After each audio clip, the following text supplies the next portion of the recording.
Hello dear viewer and welcome to my top 10 favourite film directors of all time. That's right, favourite, not best. There are some on here that I would by all means argue are the best, but if we're being honest, the very notion of declaring someone or something to be the best implies a knowledge of everything else that has ever existed within that category, which, let's face it, would be silly and downright impossible. No, these are my favourites. They are the directors that I most gravitate towards, whose movies make up 34% of my top 100 movies of all time, which you can actually see for yourself if you check out my top 100 movies video, which I have done on my channel. But yeah, these are my favourite directors, and I will hopefully give you some great insights on each of them to help you understand why they mean so much to me, even if they don't quite resonate with you in the same way. And in that spirit, let's try to keep it civil in the comments section, guys. This is my list, not your list, and the world is big enough to have more than one opinion out there, I'm sure. With that in mind, do let me know what your top 10 favourite directors are in the comments, and while you're at it, hit that like and subscribe button, and don't forget to click the notification bell so that you don't miss out on any great content in the future. Now, I'm not doing this alone. Joining me in this endeavour are three buddies of mine. We've got Jack Petrie, we've got Clayton over at Ages of Film, and we've got Jason Nike, aka Backtrack Cinema. So once you've watched this video, do head on over to their channels and watch their videos as well. Then you can tell them all the great reasons why my list is better than their list. But without any further nonsense, let's get into my top 10 favourite movie directors, starting with number 10, Stanley Kubrick. Kubrick makes films about the dark heart of man. Mankind is essentially evil and corrupt. That's why the systems and institutions we create with which to live by always fail. Whether it's marriage in Eyes Wide Shut, the family unit in The Shining, the dehumanising military practices of Full Metal Jacket, the idiocy of the war room in Dr. Strangelove, or the perfectly executed heist of The Killing. Kubrick's films often feel cold and detached, but this is precisely because he is drawing attention to the human condition, not in a way that makes you root for mankind, but rather sit in judgment upon him, or at the very least recognise the sin within oneself as you see it play out on screen. Kubrick offers up no solutions because, as far as he's concerned, there are none. But for me, as a man of faith, Kubrick's movies are a constant reminder of why my belief in God is necessary. To me, if salvation exists, it will never be earned by mankind. My own salvation will never be earned by anything I do. So that's it. You're making me the goat, the only completely innocent man in this whole affair. I don't know if Stanley Kubrick had a faith or not. By all accounts that I've heard, he was an atheist. Either way, he was very concerned with the human condition, and in that concern, he makes a great thesis on why mankind is in dire need of something greater than himself. While Kubrick's thesis may not have brought him to the same spiritual destination as me, it's still a thesis I can fully appreciate for the ways in which it strengthens my own particular outlook on life, without spoon-feeding me everything I might want to hear. Number 9 is Steven Spielberg. In many ways, Spielberg is the antithesis to Stanley Kubrick. His films paint a much more heroic and hopeful outlook on mankind. Yes, they also feature the dark side of the human condition, with Nazis, slave owners, cult leaders and terrorists all taking the stage as a villainous entity at one point or another. But ultimately, this darkness is always overcome by the common man who is willing to step up to the plate and take action. Spielberg leans into this hopeful outlook, at times in a way that verges on or flat out embraces schmaltz. But that's because he wants you to leave the cinema feeling better about the world, and quite frankly, that's something he's damn good at. Even in a film as dark and at times depressing as Schindler's List, one cannot help but be overwhelmed by the sheer selflessness of a man like Oskar Schindler, who, even as he's surrounded by a multitude of people he saved, pours out his sorrow over the ones he didn't.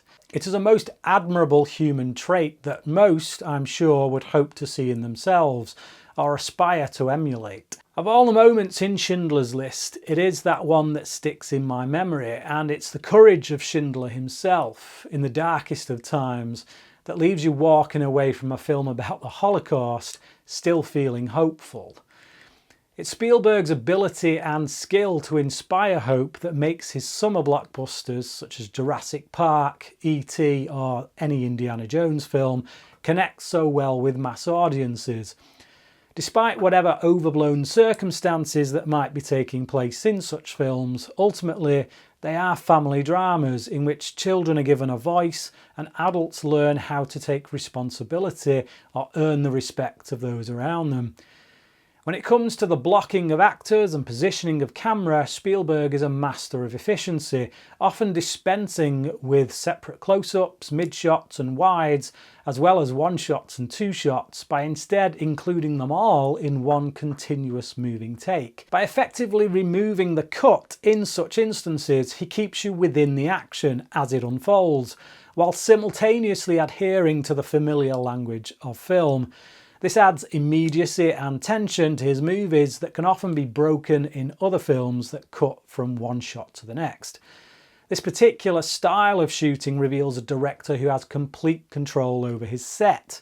He knows exactly where something or someone is going to be, exactly when he needs it to be there. While the final shot may appear as though he simply followed the actors with his camera, the truth is that it was all planned out. Basically, he knew precisely what he was doing. Number 8 is Ridley Scott. Scott is an absolute workhorse. If he was more selective with the material he chose to direct, he would probably be even higher on this list. But I have an admiration for Scott that stems purely from the fact that at 87 years old, he still shows no signs of slowing down. The man is like a shark. If he stopped moving, he'd probably just die. While Scott is working on one film, he's usually prepping his next two. And while it's easy for people to point out that Scott doesn't have the same consistency and quality as the likes of Kubrick, I'd argue the case that Kubrick, in some instances, would take an entire decade between films. The point being, if you're going to take that long to make a film, bro, it better be near perfection, because you got no excuse. The longest stretch that Ridley Scott has gone before making his next film is 4 years, and when that happens, he sometimes comes back with 2 films in the same year. And that's not counting the numerous TV shows he's produced in between. So the fact that, in my personal opinion, more than 2/3 of his 29 film output is hitting a 4-star rating or higher, it's testament to the fact that Scott knows what he's doing. The only other director on this list that exceeds that batting average is Spielberg. So why do I have Scott higher? Well, purely from a subjective level, Scott's sensibilities just tend to resonate more with me. I get more excited by the prospect of a new Ridley Scott film than I do a Steven Spielberg movie. Purely from a visual standpoint, there are few directors who can match what Ridley Scott does. I honestly believe the age-old adage that you cannot polish a turd does not apply to Scott. I know this because I've seen Napoleon. That turd looks absolutely beautiful, well and truly polished, you might say. Take any Scott movie and you'll be able to pull at least a dozen frames from it that you could hang on your wall. The guy's extraordinary attention to visual detail has produced some of the finest production design to come from the art form. His films have pushed the envelope in terms of female representation, often putting strong, smart female characters front and centre long before the age of woke. But his strong female characters were still feminine, vulnerable and believable. They were still allowed to be women. His films also explore technological advancements and their effects, for better or worse, upon mankind, as well as the power dynamics between those in authority. i.e. the rich, aristocrats, emperors, multinational corporations, and those supposedly subordinate to them, from lowly crew members to androids, soldiers and gladiators.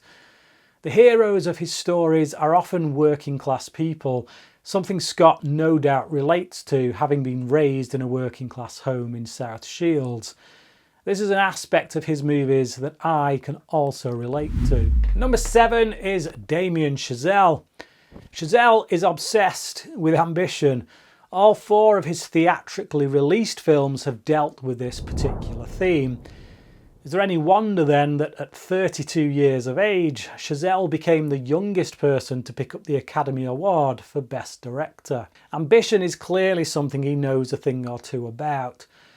But whether it's a drummer jumping through fire to be the best in Whiplash, lovers sacrificing what they have with each other in order to achieve their separate individual ambitions in La La Land, Neil Armstrong's dogged determination taking him all the way to the moon in First Man, or the numerous characters that forfeit their souls for the sake of making it big in Hollywood in Babylon, the one thing that links them all is their dream of getting from where they are not to where they want to be. The exploration of this theme in Chazelle's work confronts the audience with bigger questions about life, love, faith, and existence, such as, what am I prepared to sacrifice? Where is one's identity truly found? Does the end justify the means? And is it all worth it? Chazelle's movies speak to me because they remind me of all the blessings I have in my own life that would be missed had I been more devoted to ambition. Does that mean ambition is a bad thing? Of course not. It all depends what your ambition is. Who benefits from it? Does it serve others, or is it merely self-serving? These are all questions and concepts I find myself wrestling with when I watch a Damien Chazelle film.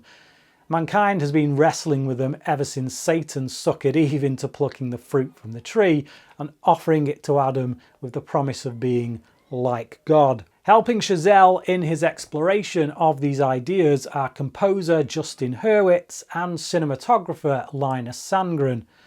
Hurwitz's music is composed before Chazelle begins shooting, making it part of the very fabric of each film rather than something that simply accompanies Sandgren's beautiful composed images. Sandgren has absolutely mastered the art of in-shot lighting changes, a signature visual motif that helps you to know you are watching a Damien Chazelle movie. The collaboration between these 3 men has brought us some of the most vivid and vibrant audio-visual achievements of the last decade. Number 6 is Quentin Tarantino.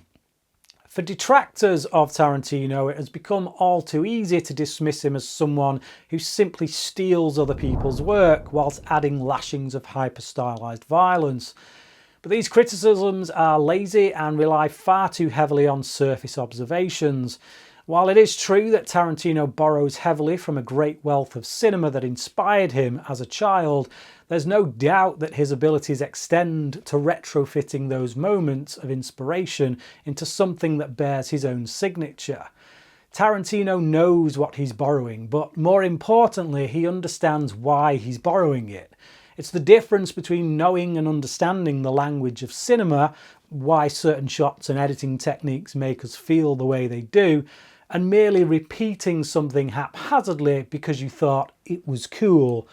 We're looking at you, Paul W.S. Anderson. The dialogue certainly belongs to Tarantino, no matter how much a particular plot point looks to have been cribbed from elsewhere. Much like the writing of Aaron Sorkin, Tarantino's dialogue is hard to replicate without sounding like you're simply aping Tarantino. It has the unique way of sounding real and yet totally fabricated at the same time. It totally fits within the worlds that Tarantino creates, but might sound completely odd outside of that context. Then there's the violence. There are times, it is true, that Tarantino appears to revel in violence. But I've often found that his movies actually confront the audience with questions about how we should and shouldn't respond to violence. I've come to believe that these are very deliberate choices by Tarantino that force those who are watching to question their own thoughts and moral positions on violence. Whether it's the playful build-up to the entrance of the Bear Jew in Inglourious Basterds, which starts with a justifiable, almost righteous anger towards the irredeemable, namely the Nazi, and ends in the sickening reality of blood-soaked vengeance against said Nazi, which leaves you questioning just how heroic the heroes of our story really are. Or the tense build-up to the brutal murder of Sharon Tate throughout Once Upon a Time in Hollywood, which actually never arrives. Instead, Tarantino rewrites history, opting for a spot of wish fulfillment on the part of the audience and meting out some brutal violence upon Tate's would-be killers. The impending dread of the viewer over what is to come, providing they are aware of the real history behind Tarantino's story, is suddenly turned to a sense of elation as the brutal violence is turned upon those intending to commit it. I'd never been so happy to see people killed in all my life. But it does raise moral questions about when violence becomes acceptable.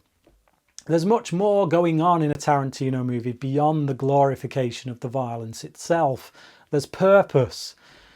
Beyond that, his movies are just filled to the brim with great characters, quotable lines of dialogue, and meticulously orchestrated set pieces in a way that reminds you that the reasons Tarantino loves cinema are all the same reasons that you love cinema. Number 5 is Paul Thomas Anderson. Anderson tells stories about dysfunctional, often makeshift families in which, despite that dysfunction, those families are still bound by a need for one another. We see this exemplified in Boogie Nights through the character of Dirk Diggler, a young man brought into the porn industry by a surrogate father figure played by Burt Reynolds. The strains of the world in which they exist cause a breakdown in the relationship, and Diggler leaves the family he's made for himself to go out on his own. But no matter how bad things got with his surrogate family, his compulsion in the end is to return to them once more. This pattern was repeated in The Master, only the world of the porn industry was swapped out for that of a religious cult. Magnolia, one of my favourite movies of all time, looks at multiple dysfunctional family relationships as each character navigates their way through loneliness, guilt, shame, but also love, hope and forgiveness, with the overriding message of the film being that we ought to treat each other better. With these multiple themes of human connection running throughout his work, Anderson has been falsely labelled as a humanist. But this is a label that Anderson himself has never explicitly subscribed to. Whatever worldview he does hold, it led him to writing one of the best representations of a Christian character in a Hollywood movie. Officer Jim Curring, once again from Magnolia, is a flawed human being who loses his gun on the job, but he has a grace-filled heart. He's not quick to judge and genuinely seems to care about the people he meets day to day as a member of law enforcement. It's Anderson's skill for character work that informs his directing. His ability to write multiple complex characters who all feel like fully fleshed out individuals with their own unique and separate voices is really what marks Anderson out as one of the greatest creative voices in cinema. His singular writing style has also allowed him to shift tempo in the way that he shoots without losing his identity. In his earlier work, he kept the camera moving, often at a frenetic pace, building tension and creating a sense of urgency and chaotic interaction between characters. His later work features much more stillness within the frame, and yet his characters remain as complex and as engaging as ever. Number 4 is David Fincher. One of the qualities that marks Fincher out as a great director is his meticulous attention to detail. Zodiac is a masterclass in both 70s period detail as well as authenticity regarding the facts of the case. Fincher filmed at many of the locations where the real-life events of the film took place, and where locations had significantly changed due to the passage of time, Fincher and his team worked tirelessly to recreate how they once looked. The details mattered because Fincher wants you to live and breathe every moment as though you were there when it happened. His films often examine the hidden and sometimes not so hidden darkness within the heart of man. Characters are usually a slave to that darkness due to the oppressive societal structures around them. Whether it's John Doe's killing spree in Seven, which aims to highlight just how far the world around him has fallen into sin, the narrator's rebellious split personality, Tyler Durden in Fight Club, who rails against a consumerist society, or the girl with the dragon tattoos, Lisbeth Salander, who fights against a patriarchal tyranny steeped in sexual violence. The darkness that each of these characters is surrounded by consumes them. It makes them obsessive. It's Mark Zuckerberg's seeming lack of social skills that drives him to creating Facebook, though the social networking platform itself is unable to fix his inability to maintain meaningful relationships. The structure he has created doesn't fix his problems, it merely highlights them even further. To a large degree, it reflects an issue that many average people have when using social media. Rather than bringing them closer together, it can merely create more division. Fincher's movies make you look at the world that man has created and ask, what went wrong? And is there anything that can be done about it? One might argue that Fincher's sensibilities are somewhat nihilistic, but I'd argue that the extremes he so often explores in the darkness only serve to highlight their opposition in the light. Marriage can be a beautiful union between one man and one woman. Social media can be a useful tool in bringing people closer together. And serial killers are so shocking because they are an exception to the norm, not a reflection of it. At number 3 is James Cameron. Cameron is the king of big budget, action-oriented Hollywood science fiction movies. His films explore mankind's relationship to technology and nature, often putting technology and nature at direct odds with each other in the fight for the very soul of humanity.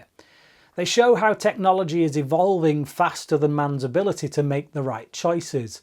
Because of this, technology becomes a serious threat that can only be stopped when man gets back in touch with the natural world.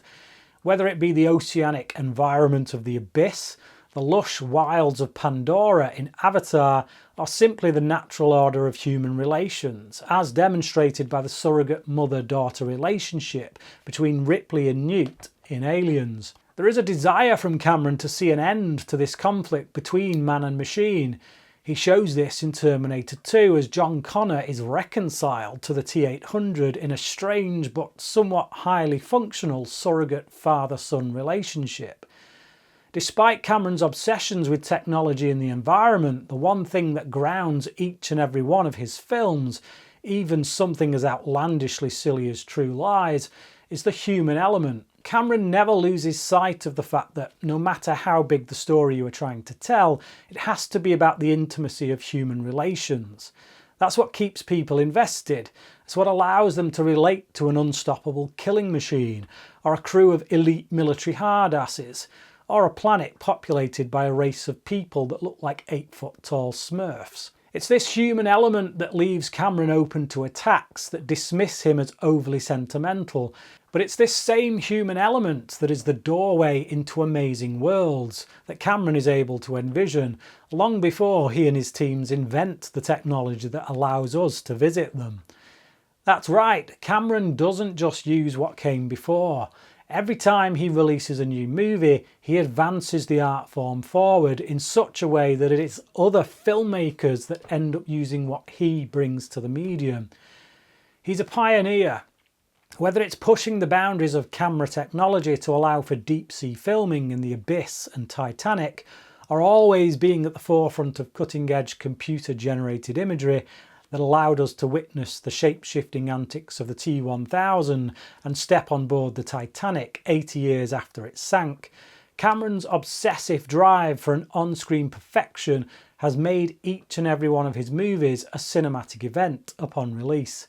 His movies have smashed the global box office records not once, not twice, but 3 times.